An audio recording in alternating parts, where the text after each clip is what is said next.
बे बाराव सैथो बाथ्राया सोराङाव फैबाय। बेंटल दखरा आबसुआ जिनाहारि खालामग्रा दुथां पारमिनास नार्जारी आरो जाकब नार्जारीखौ गोख्रों साजा होनो दाबि। दायनिगिरि दुथां पारमिनास नार्जारी आरो जाकब नार्जारीखौ गोख्रों साजा होनांगौ। जाथायनि सायाव सं दानखांनायनि उनाव खुगा बेखेवबाय बेंटल दखरा आबसुआ।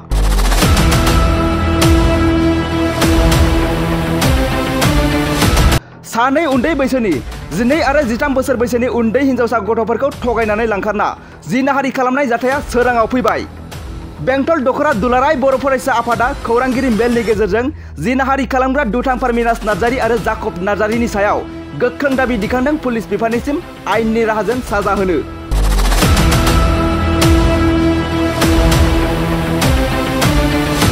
बिदिब्ला नोंथांमोना खोनासंदो बे सानै दुथांनि सायाव बेंटल दखरा दुलाराय बर' फरायसा आफादा खौरां मेलनि गेजेरजों मा बाथ्रा बुंखो।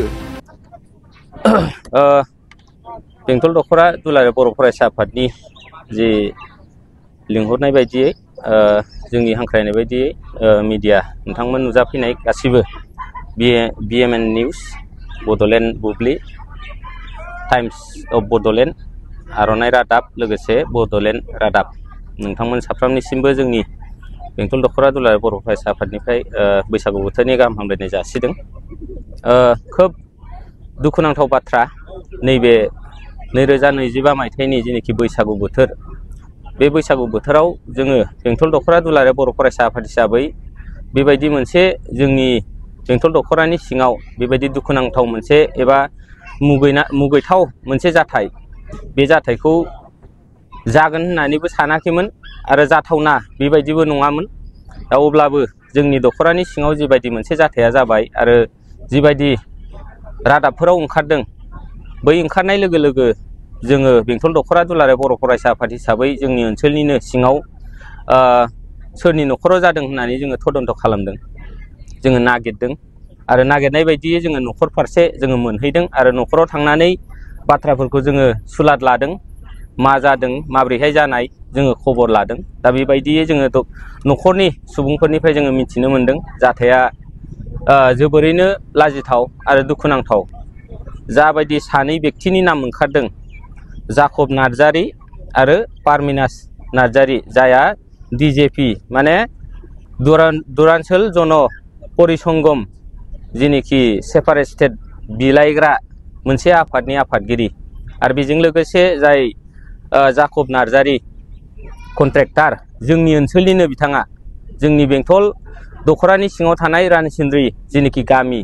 बै गामिनिनो बे बिथाङा। दा बैसोरबायदि व्यक्ति, थाखायै फैसायै धोन दौलत गोनां बैबायदि व्यक्तिफ्रा दिनै बेबायदि मोनसे माने नेहात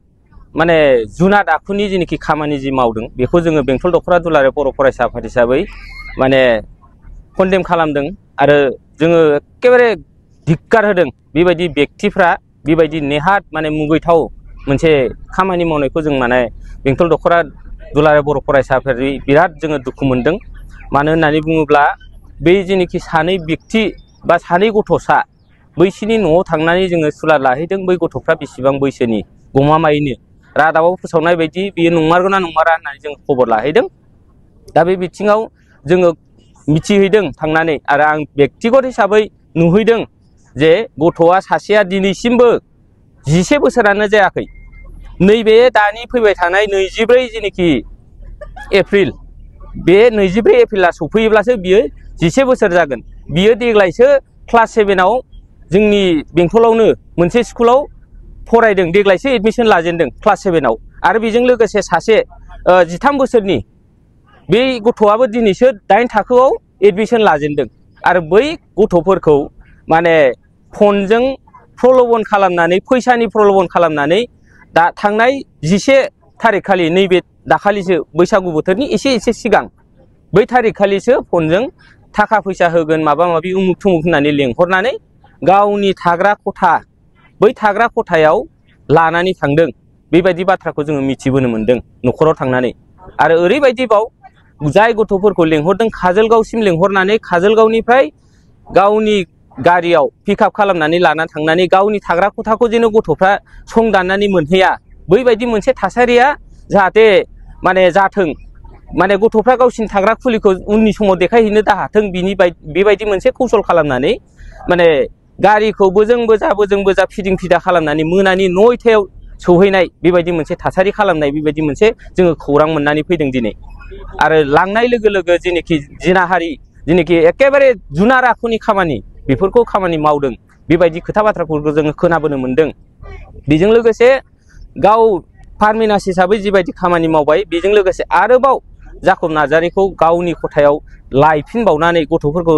रुमाव माथेनानै गालांनानै लायफिनबावनानै आरोबाव बेबायदिनो जुनार आखुनि खामानि मावनाय जिबायदि जिनाहारि खामानि मावनाय बेफोरखौ खामानि मावदों होननानै जोङो न'खरनिफ्राय मिथिबोनो मोनदों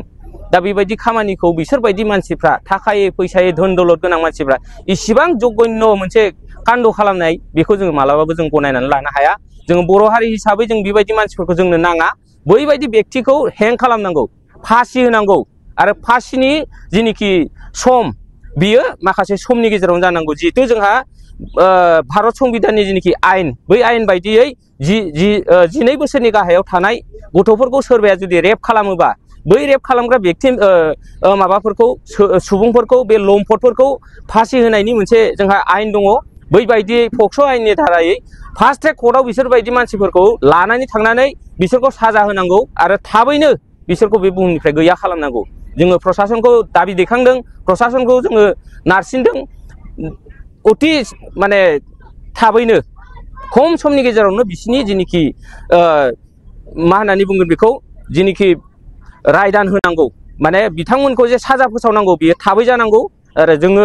बेंटल दख'रा दुलाराय बर' फरायसा हिसाबै जोङो बिराद दुखु मोनसिदों मानो होननानै बुङोब्ला बे जाथाया जोंनि दख'रानि सिङावनो जादों आरो बेखौ जोङो मालाबाबो गनायना लानो हानाय नङा आरो बैबायदि भिक्टिमफोरनि जेनेखि खालामजानाय बै भिक्टिमफोरनो मोनसे नांगौ बायदि सरकारा सहाय होनायजों लोगोसे बिसिनि न'खरखौ नायनांगौ आरो बिसिनि न'खरनो माबा नङा मोनसे खालामनानै होनांगौ जोङो बेखिनिखौ दाबि दैखांदों आरो फैबाय थानाय समाव जाहाथे बेबायदि जाथायफ्रा जाया फैबाय थानाय समाव जाहाथे बेबायदि जाथायफ्रा जानो मोना बिनि थाखाय आङो जोंनि बर' हारिनि साफ्रोमबो गार्जेनफोरखौ आङो खावलायगोन जे गथ'फोरनो जेनेखि मबाइल दैहोनाय गथ'फोरनो जेनेखि आखायाव बैसो जायै गथ'फोरनो मबाइल दैहोनायफोरखौ जोङो एभयड खालामनांगौ जोङो पुरा बेबायदि कान्डफोरखौ जाहाथे जानायनिफ्राय गोजानाव थानांगौब्ला जोङो गथ'फोरनो मबाइल होनायनिफ्राय जोङो गोजान जानांगोन मानो होननानै बुङोब्ला बे गथ'फोरनो मबाइल दैहोनाय लोगो लोगो गथ'फ्रा मा खालामो मा खालामा आरो बै गथ'फोरनो जेनेखि मबाइल दैहोनाय बे मबाइल दैहोनायाव सिम थायो बै सिम कार्डजों मा खालामनो हायो मा खालामनो हाया दिनैनि गथ'फ्रा जेबो बुजिया दिनैनि गथ'फ्रा मबाइलखौ बाहायनो रोंदों होननानै जानला मोनला खालामलाबायनो नागिरो दा बेबायदि बिथिङाव जोङो नुदों मबाइलखौ लानानै गोबां गथ'फ्रा गोदाव सोराव गोबां खामानि मावसन मावब्र खालामो जिफ्राव जोंनाव बार जोंनि बेबायदि एबसु अफिसफ्राव गोबां रोखोमनि कमप्लेन फैबाय थायो जे उमुक रायलायदोंमोन ओरै जादों उमुक रायलायदोंमोन ओरै जादों सोरबाया आंखौ ब्लेकमेल खालामदों सोरबाया आंखौ ओरै खालामदों बैफोरबायदि जाथायाथ' जाबाय थाखायोनोखा आरो बैसो जायै समाव सोरजोंबा थांफानाय बैसो जायै समाव सोरजोंबा नोङो लानानै खारलांजानाय बैसो जायै समावनो माबा माबि गोदाव सोराव जोंनि गेजेराव जेनेखि काहानि बेफोरो